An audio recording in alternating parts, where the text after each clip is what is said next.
दोबारा देखो, इसको एक और तरीके से बता सकते हैं कि ब्लैक होल अंतरिक्ष में एक ऐसा क्षेत्र है जहां पर द्रव्यमान बहुत ज्यादा है, मास बहुत ज्यादा है और उसका घनत्व भी बहुत ज्यादा है।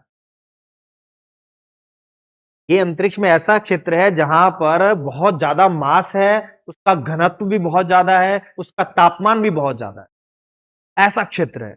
और जब किसी चीज का मास बहुत ज्यादा है, घनत्व भी बहुत ज्यादा है, तो उसका गुरुत्वीय बल भी बहुत ज्यादा होता है, उसका ग्रेविटेशनल फोर्स भी बहुत ज्यादा है।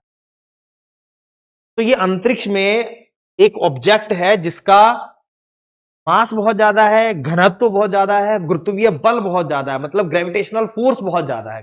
गुरुत्वाकर्षण बल इतना ज्यादा है कि ये अपने पास से गुजरने वाले तारों को भी निकल लेता है। कोई स्टार इसके पास से जाएगा तो उसको अपने पास अंदर खींच ले, इतना इसमें ग्रेविटेशनल फोर्स।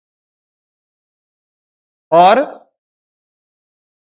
ये जो ब्लैक होल है, इसका ग्रेविटेशनल फोर्स इतना ज्यादा है कि ये एक सीमा के अंदर अंदर लाइट भी अगर है तो उसको बाहर नहीं जाने देता। तो बोलते हैं इवेंट होरिजन। इवेंट होरिजन एक ऐसा क्षेत्र है या एक बाउंड्री है ब्लैक होल के चारों ओर कि उसके आगे से कुछ भी वापस नहीं आता, लाइट भी वापस नहीं आती। मतलब ऐसा एरिया है जहां से कुछ भी वापस नहीं आएगा। इसको मैं समझाता हूं कैसे होता है। देखो, ये आपको दिख रहा है, ये जो सेंटर में जो ब्लैक कलर का दिख रहा है, ये है आपका ब्लैक होल।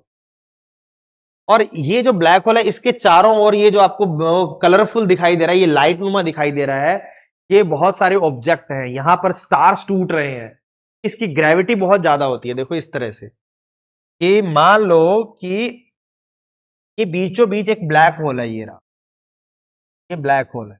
ब्लैक होल का मतलब ऐसा नहीं है कुछ नहीं है, कोई छिद्र की बात नहीं हो रही है। ये एक ऐसा क्षेत्र है जहां पर मास बहुत ज्यादा, द्रव्यमान बहुत ज्यादा है, बहुत मास है। कई ब्लैक होल जिन्हें सुपर मैसिव ब्लैक होल्स कहा जाता है, उनका द्रव्यमान हमारा जो सन है इससे 70 अरब गुना ज्यादा है। अंदाजा लगाइए कि जो सुपर मैसिव ब्लैक होल्स हैं, जो बहुत बड़े ब्लैक होल्स हैं, उनका जो मास होता है, उनके अंदर जो द्रव्यमान है, वो हमारे सूर्य से 70 अरब गुना ज्यादा है। इतना मास है उनका। तो ये बहुत ही ज्यादा, इनमें द्रव्यमान इनका इनका बहुत ज्यादा होता है। इनका जो घनत्व है वो भी बहुत ज्यादा होता है, इनका तापमान भी बहुत ज्यादा होता है।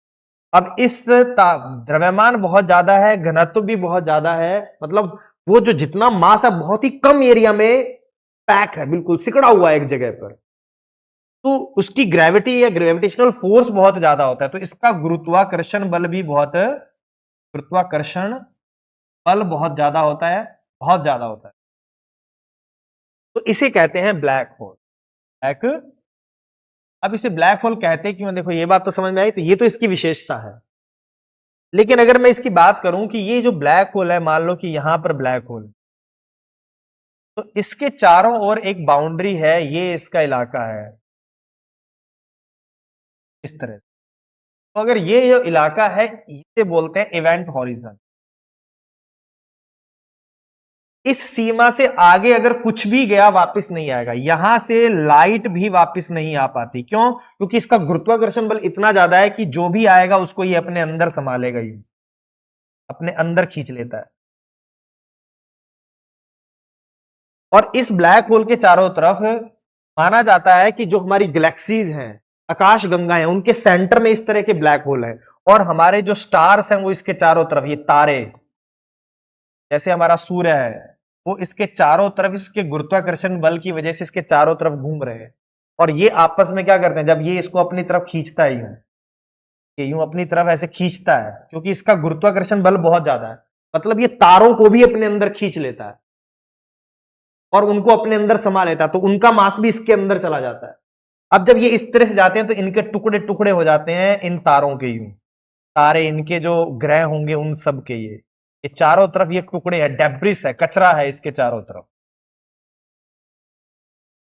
और ये जो कचरा है चारों तरफ का, अगर मैं इसे येलो कलर में बता दूं कि ये चारों तरफ क्या है, इन तारों के टुकड़े हैं, इनके तारे, इनके ग्रहों के ये टुकड़े हैं। और ये जो बाउंड्री है आपकी, ये इवेंट होरिजन। और ये देखो, जब ये तारे इस तरह से जाएंगे तो ये टूट जाएंगे, टुकड़े टुकड़े हो जाएंगे, आपस में टकराएंगे, तो कितनी लाइट होगी। अगर आकाश गंगा में सबसे कोई ब्राइटेस्ट जगह है, सबसे ज्यादा चमकदार कोई जगह है, तो वो यही है, इवेंट होरिजन के चारों तरफ इस तरह से घूम रहा है मटेरियल। वो आपस में टकरा रहा है, उससे ऊर्जा निकल रही है, तो वो सारा का सारा इस तरह से इसके चारों तरफ घूम, और अगर ये मटेरियल घूमते घूमते इस इवेंट होरिजन के अंदर चला गया तो इसके बाद इसमें से कुछ भी बाहर नहीं आएगा और कुछ भी दिखाई नहीं देगा। अब दिखाई क्यों नहीं देगा की बात पे आते हैं कि ये तो हमने बात कर ली किसकी, ब्लैक होल की। तो ब्लैक होल की बात करूं, बहुत अत्यधिक द्रव्यमान वाला, घनत्व वाला, गुरुत्वाकर्षण बल वाला एक ऑब्जेक्ट है जिसके चारों तरफ गुरुत्वाकर्षण बल का मान बहुत ज्यादा है। इसकी एक सीमा है चारों तरफ जिसे बोलते हैं इवेंट होरिजन, और जिसके आगे जाने पर, इसके आगे के बाद से कुछ भी बाहर नहीं आता, लाइट भी बाहर नहीं आती, क्योंकि इसकी ग्रेविटी बहुत है या गुरुत्वाकर्षण बल बहुत ज्यादा है।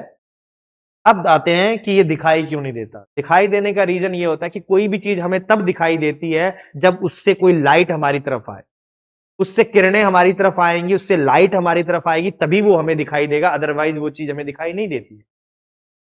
तो जब इसकी गुरुत्वाकर्षण बल इतना ज्यादा है कि ये लाइट को भी नहीं आने देता, तो जब इससे लाइट आ ही नहीं रही तो हमें ये दिखाई कैसे देगा। तो यही है ब्लैक होल, कि इसके पास से लाइट भी बाहर नहीं आती है, इसलिए ये हमें दिखाई नहीं देता। तो देखो ये ब्लैक होल है, जो इसके चारों तरफ ये जो घूम रहा है, ये वो सारे ऑब्जेक्ट के टुकड़े हैं। तो स्टार्स इसके चारों तरफ घूम रहे थे, जो ग्रह उपग्रह जो थे वो आपस में टकरा रहे हैं, और इस तरह से ये क्या बोलता है, इसे बोलते हैं एक्रीशनरी डिस्क। उनके एकत्रण से, उनके मलबे से बनी है और बहुत ही ब्राइट है। लेकिन देखो अंदर जो दिख रहा है ये ब्लैक होल ये नहीं है दिख रहा, ये दिख रहा है चारों तरफ का इलाका जो टूट फूट डेब्रिस है वो। और अगर मैं इसकी बात करूं, देखो यहां पर और क्लियर हो जाएगा। ये जो बीच में दिख रहा है ये छोटा सा डॉट टाइप का, ये है आपका ब्लैक होल। और ये देखो ये इसके चारों तरफ जो दिख रहा है ये है इवेंट होरिजन, ये वो बाउंड्री है जिसके आगे से कुछ भी नहीं आता। तो ये आपका पूरा का पूरा ब्लैक होल का क्वेश्चन था। अब आते